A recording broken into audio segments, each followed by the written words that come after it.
বন্ধুরা, এই যে সেই টিকটকার মেয়েদের ভিডিও দেখুন। হ্যালো এভরিওয়ান, আসসালামু আলাইকুম। সবাই কেমন আছেন? তো আজ আপনাদের মাঝে বিনোদনমূলক একটি ভিডিও নিয়ে আসছি। বিনোদন পাবেন ভিডিওর শেষে। তো আশা করি সকলে আমার ভিডিওটি দেখবেন, আর ভিডিওটি কেমন হয়েছে কমেন্ট করে জানাবেন। ধন্যবাদ। আমরা 3টা বাইক নিয়ে ঢুকে গেলাম পূর্বাকদ্দির ভিতরে। তো তারপরে আমি আমার বাইকে শিপন আর আমি দুজনে মিলে যাচ্ছিলাম। বললাম আমাদের দুজনে একটা ভিডিও করে দে। 2টা সাংবাদিক ভাই আসছে মুকসিদপুর রেল স্টেশনে। তো আমরা তাদের সাথে দেখা করতে যাচ্ছি বন্ধুরা মিলে 3টা বাইকে। তারপর আমরা কিস্টাইদার রোডে ঢুকে গেলাম। রেল লাইনের কাছে আইসে দেখি যে গুড়ি গুড়ি বৃষ্টি হইতেছে। তো তাই ভাবলাম যে আর তো এখানে দাঁড়াইতে গিয়ে লাভ নাই, যাই স্টেশনের ভিতরে যে একবারে বসি আমরা সবাই মিলে, কারণ বৃষ্টি কখন জোরে আসবে এটা তোর বলে কই আসবে না।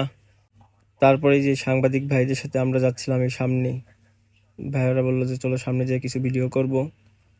সাংবাদিক ভাইদের জন্য কিছু সময় ওয়েট করার পর তারা এই যে আসছে মাত্র। আসার পর যাচ্ছি দেখি রেল লাইনে অনেক পাথরগুলি নাই, মাছ থেকে অনেক পাথর উঠে গেছে। তো ভাইয়েরা বললো একটা ভিডিও করি, তোমাদের কিছু কথা বলো। করার পর দেখি যে 2টা মেয়ে আসছে টিকটক করার জন্য। যে কীভাবে পারে এরা, এই এতগুলো ছেলের মাঝখানে 2টা মেয়ে টিকটক করতেছে। তো এই এই যে কি গানে টিকটকটা করছে, এই গানটা আমি আপনাদের দিয়ে দিতেছি অরিজিনাল সাউন্ডে। যদি ভালো লাগে একটা বিনোদনমূলক একটি কমেন্ট করবেন।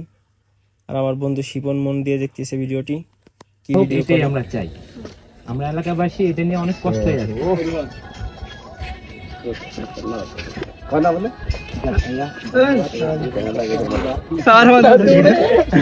আমরা খুবই নার্ভাস, চেষ্টা করলে হয় নাকি?